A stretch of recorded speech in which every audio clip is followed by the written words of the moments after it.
नमस्कार दोस्तों, welcome back to your own channel Wealth Saga. आज है 15 अप्रैल 2021 वीकली एक्सपायरी का दिन। बात करें एडवांस डिक्लाइन रेशियो की तो आउट ऑफ 1700 प्लस स्टॉक्स जो कि एनएसई में लिस्टेड हैं, around 1100 stocks were declining and advancing stocks for 600 plus stocks, जो कि बताता है market was in the favour of bears. काफ़ी ज़्यादा सेल ऑफ दिखाई पड़ रहा था, लेकिन उसके बावजूद भी मार्केट पॉजिटिव में क्यों क्लोज हुई है उसको भी समझते हैं।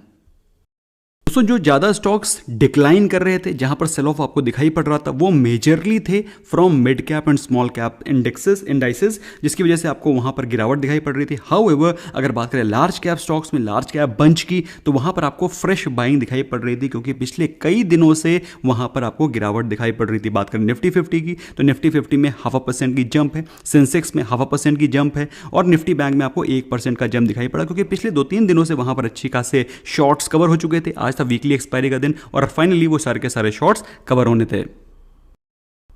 तो दोस्तों, ये पॉजिटिव मोमेंटम क्यों दिखाई पड़ा मार्केट में? क्या बहुत सारी पॉजिटिव न्यूज़ थी? दोस्तों, मार्केट में पॉजिटिव और नेगेटिव न्यूज़ दोनों ही थी, लेकिन बात करें अगर नेगेटिव न्यूज़ की, तो नेगेटिव न्यूज़ फ्लो भी कम नहीं था। उसके बारे में भी हम लोग आगे बातचीत करेंगे। फिलहाल देखते हैं ग्लोबल इंडाइसेस में क्या चल रहा है।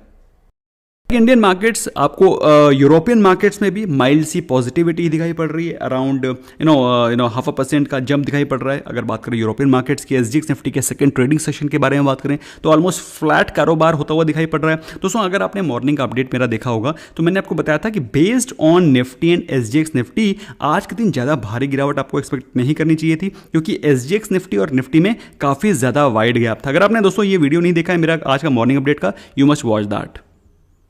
आज के भागने वाले स्टॉक्स में था टीसीएस, विप्रो, सिप्ला, ओएनजीसी। सिप्ला तो आई कैन अंडरस्टैंड, क्योंकि market was pretty full of news of Covid, जिसके बारे में हम लोग आगे या बातचीत करेंगे। इसके अलावा दोस्तों, टीसीएस जो कि पिछले ट्रेडिंग सेशन का one of the top losers था, उसमें आपको ज़बरदस्त बाइंग दिखाई पड़ी। इसके अलावा विप्रो के आज रिजल्ट्स आने थे, जिसके बारे में हम लोग आगे बातचीत करेंगे। फिलहाल विप्रो के रिजल्ट्स काफ़ी पॉजिटिव आए हैं। आई विल नॉट से कि बहुत पॉजिटिव हैं, लेकिन दोस्तों एज पर एक्सपेक्टेशन है। The most important thing is expectation. और जैसे कि मैंने आपको बताया था कि टीसीएस और इन्फोसिस के कंपैरिजन में आपको विप्रो के रिजल्ट्स बेहतर नजर आएंगे। अगर आप लोग मेरे वीडियोस को रेगुलरली फॉलो करते हैं, तो ये स्टेटमेंट मैंने आपको 3-4 दिन पहले बोला था। आई एम श्योर आपको ये याद होगा। दोस्तों, गिरावट में दिखाई पड़ रहे थे, टॉप लूजर्स में थे आयशर मोटर्स, मारुति सुजुकी, क्योंकि ऐसी न्यूज़ थी कि ऑटो सेक्टर की कुछ कंपनीज हैं जहां पर लॉकडाउन की वजह से कारोबार थोड़ा धीमा हो सकता है। उसके बारे में भी हम लोग आगे बातचीत करेंगे। फिलहाल दोस्तों, बात करें इसके अलावा जिन स्टॉक्स में गिरावट थी, वो थे ग्रासिम एंड इन्फोसिस, क्योंकि इन्फोसिस के results were not bad, they were lower than market expectation. और अगर मार्केट एक्सपेक्टेशन के बराबर या मार्केट एक्सपेक्टेशन के लोअर रिजल्ट्स आएंगे, तो ऑफकोर्स प्रॉफिट बुकिंग होना तय है। दोस्तों, अगर ऑप्शन चेन के बारे में बातचीत करें, तो प्रेजेंटली जो स्पॉट प्राइस बैंक निफ्टी का चल रहा है, वो चल रहा है 32112, मतलब 32,000 के ऊपर चल रहा है बैंक निफ्टी, जो कि एक पॉजिटिव न्यूज़ है, जो कि बताता है कि market can remain positive tomorrow also. However, अगर बात करें कितने नीचे के लेवल्स तक मार्केट गिर सकती है, तो आपको जानकर के खुशी होगी कि 31,000 के प्राइस रेंज पर एक बहुत ज़बरदस्त ओपन इंटरेस्ट खड़ा हुआ है। तो ऐसा लग रहा है कि 31,000 के नीचे 22 अप्रैल को भी मार्केट नहीं जाएगी। But this is the data of 22 April expiry, और आज है 15, मतलब आज एक हफ्ता बाकी है। तो इस डेटा पे आप एक ब्रॉड आउटलुक ले सकते हैं, लेकिन कोई फर्म डिसीजन नहीं ले सकते, क्योंकि अभी भी एक हफ्ता बाकी है। मार्केट का डेटा में दोस्तों काफ़ी सारी चीज़ें होती हैं, काफ़ी सारी चीज़ें देखने और समझने को होती हैं। उसके बारे में हम लोग बाद में कभी एनालिसिस करेंगे और सीखेंगे। फिलहाल दोस्तों, बात करें निफ्टी 50 के 22 अप्रैल की एक्सपायरी के, जो मैक्स पेन दिखाई पड़ रहा है, वो दिखाई पड़ रहा है 14,500 के आसपास, जो कि आज के स्पॉट प्राइस से थोड़ा सा नीचे। तो कहने का मतलब क्या है कि 22 अप्रैल तक आपको हो सकता है मार्केट में थोड़ा सा करेक्शन दिखाई पड़े, लेकिन अभी मार्केट में एक हफ्ते का समय है। एक हफ्ते का समय आजकल के लिए बहुत होता है। मैं तो आपको ये कहता हूं कि अपनी पोजीशन को, आज की पोजीशन को आप कल के दिन फॉरवर्ड मत ले जाएं। तो एक हफ्ता तो बहुत लंबा ड्यूरेशन है, लेकिन मैं आपको मैक्स पेन और इस इंपॉर्टेंट ऑप्शन डेटा को डेली डिस्कस करूंगा, ताकि आपको अपडेटेड रख सकूं कि मार्केट आखिर कहां क्लोज होगी और किस डायरेक्शन में जाएगी। फिलहाल दोस्तों, अगर आप निफ्टी 50 के चार्ट को देखेंगे, तो आपको समझ में आएगा कि Nifty 50 has bounce back from its lower levels of 14,250। अगर पिछले 3 दिनों के बारे में बात करें, तो 14,250 के लेवल से एक जबरदस्त बाउंस बैक दिखाई पड़ा 2 डेज बिफोर येस्टरडे। मतलब एक पिछले ट्रेडिंग सेशन के बारे में बात करें, तो भी एक बाउंस बैक था, और आज भी नीचे के लेवल से एक जबरदस्त पुल बैक दिखाई पड़ा। तो इसका मतलब क्या है? इसका मतलब यह है कि markets are not wanting to go below 14,250। तो 14,250 एक वो जोन है जहां के नीचे मार्केट नहीं जाना चाह रही है। नहीं, इसका मतलब ये नहीं है कि मार्केट नीचे जा नहीं सकती, बल्कि मैं ये कहूं कि अगर 14,000 के जो इंपॉर्टेंट सपोर्ट जोन है वो अगर टूट जाते हैं तो मार्केट काफी तेजी से नीचे गिर सकती है, गिरती हुई दिखाई पड़ सकती है। फिलहाल दोस्तों अगर बात करें निफ्टी 50 की स्ट्रेंथ की, तो फिलहाल अभी 47 के आसपास चल रहा है, जो कि एक स्ट्रॉन्ग सिग्नल दे रहा है कि मार्केट यहां से स्ट्रॉन्ग हो रही है। बट मेरे हिसाब से दोस्तों मार्केट में यहां पर आपको कोई भी बड़ी बुलिश पोजीशन या बेरिश पोजीशन लेने से अवॉइड करना चाहिए अपने आप को, क्योंकि मार्केट इसी तरीके से पिछले करीब एक महीने से रिएक्ट कर रही है। नीचे के लेवल से बाइंग, ऊपर के लेवल से सेलिंग, तो ये कंसोलिडेशन का फेज अभी भी कंटिन्यू है।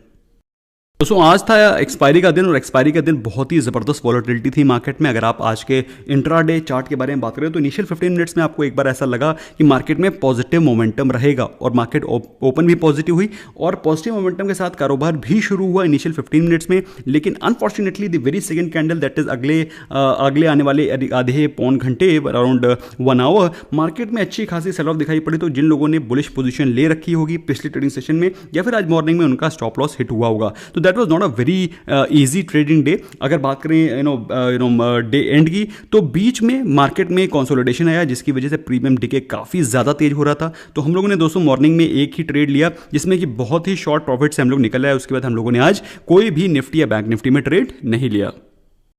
तो सिमिलर ही चार्ट था बैंक निफ्टी में भी, क्योंकि अगर आप देखिए बैंक निफ्टी में भी इनिशियल जो 15 मिनट्स की कैंडल बनी थी वो बनी थी बुलिश, और उसके बाद आपको करीब 1 घंटे मार्केट में करेक्शन दिखाई पड़ा, जिसकी वजह से मार्केट में ज़्यादा मोमेंटम, ज़्यादा वॉलेटिलिटी थी नहीं, लेकिन बेग पार्डन, ज़्यादा मोमेंटम था नहीं, लेकिन वॉलेटिलिटी काफ़ी ज़्यादा थी, जिसकी वजह से अगर आपने आज छोटे छोटे टारगेट्स के लिए ट्रेड लिया होगा तो छोटे टारगेट्स में आज आपके काफ़ी सारे स्टॉप लॉसेस हिट हुए होंगे।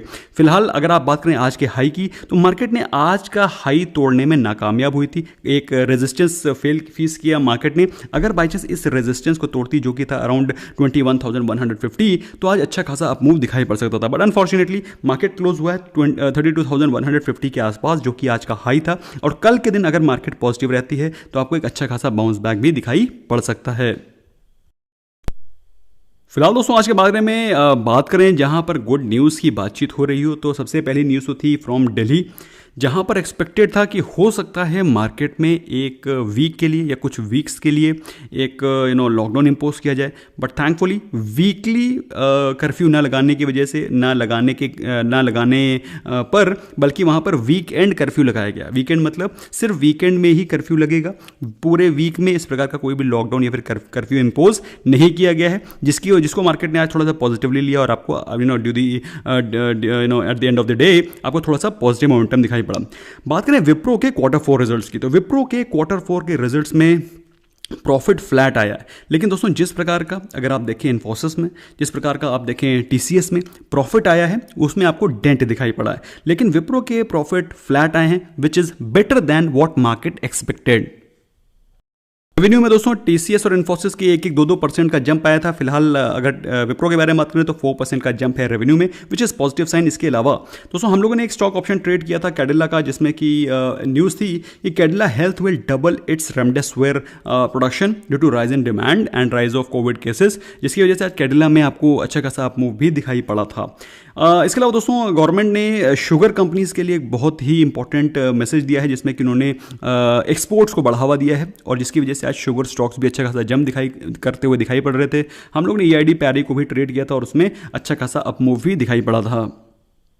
दोस्तों एक स्टॉक है जहां पर आपको बिल्कुल भी वीकनेस दिखाई नहीं पड़ रही है, वो है स्टील एंड मेटल सेक्टर। वहां पर कोई भी वीकनेस नहीं है, बल्कि वहां पर कुछ दिनों में एक ना एक पॉजिटिव न्यूज़ आती रहती है। NMDC ने कंफर्म किया है कि वो लंप और प्राइसेस को बाय 1100 रुपीज़, और फाइन्स को, आयरन के जो फाइन्स होते हैं उनको 500 रुपीज़ पर टन इंक्रीज करने वाले हैं, जिसकी वजह से आज मेटल और स्टील सेक्टर के स्टॉक्स, क्योंकि देखो भाई ऐसा है, अगर आयरन के और माइनिंग वाले जो बेसिक स्टॉक्स हैं उनमें अगर प्राइसेस बढ़ेंगे तो जो टाटा स्टील, JSW स्टील, इस प्रकार के स्टॉक्स हैं उनमें भी आपको तेजी दिखाई पड़ेगी। तो जिसकी वजह से ये थोड़ा सा आज मॉर्निंग में तेज थे, लेकिन अल्टीमेटली अगर वो प्राइस नहीं बढ़ाएंगे और सिर्फ NMDC प्राइस बढ़ेगा तो उनके प्रॉफिट में डेंट आ सकता है। काफ़ी कंफ्यूजन था, जिसकी वजह से ऑल्दो स्टील सेक्टर के स्टॉक्स सुबह तो काफ़ी तेज भागे, लेकिन by the end of the day उनमें प्रॉफिट बुकिंग नजर आई। स्टॉक स्पेसिफिक न्यूज़ के बारे में बात करें तो एक स्टॉक में और भी ज़बरदस्त न्यूज़ आ रही थी, वो था अपोलो टायर्स। और उसमें ऐसा कहा जा रहा है कि ट्रक और बिजनेस और बस के टायर सेगमेंट में वो फोरे करने वाले हैं। वो यूएस और कनाडा में काम करना शुरू कर रहे हैं। तो अपोलो टायर के लिए एक बहुत ही ज़बरदस्त न्यूज़ है। नॉट सो गुड न्यूज़ के बारे में बातचीत करें तो दोस्तों ऑफ कोर्स आपको मालूम होगा कि जो कोविड के केसेस है वो बहुत ही ज़्यादा तेज़ी से बढ़ रहे हैं और इस कदर हैं कि मैक्स हॉस्पिटल ने बोला है कि जो कोविड का वेव है, सेकेंड वेव है, वो आगे भी बढ़ता हुआ दिखाई पड़ सकता है और अभी पीक के आसपास भी नहीं है। So which is not a positive sign, which is not a positive news at all. अगर आप ये जानेंगे कि किस कदर से बढ़ रहे हैं कोविड केसेस, तो पिछले 10 दिनों में इंडिया में जो केसेस थे वो 1 लाख थे। देर 1 लाख 10 डेज बिफोर। और 1 लाख से 2 लाख मतलब बहुत ही जल्दी, बहुत ही तेजी से बढ़ रहे हैं, doubling from 1 lakh in 10 days. So जो अभी का टैली आ रहा है वो 2 लाख 24 घंटे में आ रहा है। तो 2 lakh cases in 24 hours is not a small number. और जबकि अगर देखा जाए नंबर्स इतनी तेजी से बढ़ रहे हैं और टेस्टिंग सिर्फ 16% बढ़ रही है। तो टेस्टिंग से भी ज़्यादा नंबर बढ़ रहे हैं, which is something which we should be actually serious of. और हम लोग को थोड़ा सा केयरफुल रहने की ज़रूरत है। तो दोस्तों मैं आप लोगों से बार बार कह रहा हूं कि मार्केट में कोई बहुत ज़्यादा एग्रेसिव पोजीशन मत लीजिए, चाहे वो एग्रेसिव बाइंग की हो, चाहे वो एग्रेसिव सेलिंग की हो। क्योंकि मार्केट में अभी जो कोविड के केसेस हैं उसके चलते कोई भी इंपॉर्टेंट न्यूज़ कभी भी आ सकती है। सो जिसका इंपैक्ट मार्केट में डायरेक्ट और इनडायरेक्ट हो सकता है। So you should be mentally prepared of clearing your position, of squaring off your position on day to day basis. दोस्तों आई होप आपको ये वीडियो पसंद आया होगा। पसंद आया तो स्मैश करें लाइक बटन, क्योंकि इस प्रकार के इंपॉर्टेंट अपडेट्स मैं आपको ऑन डेली बेसिस पे लाता रहूँगा। और आपके लाइक्स मुझे मोटिवेट करते हैं to keep producing the best on daily basis. Thank you so much for giving your precious time. I hope you learn something new. Bye bye for now.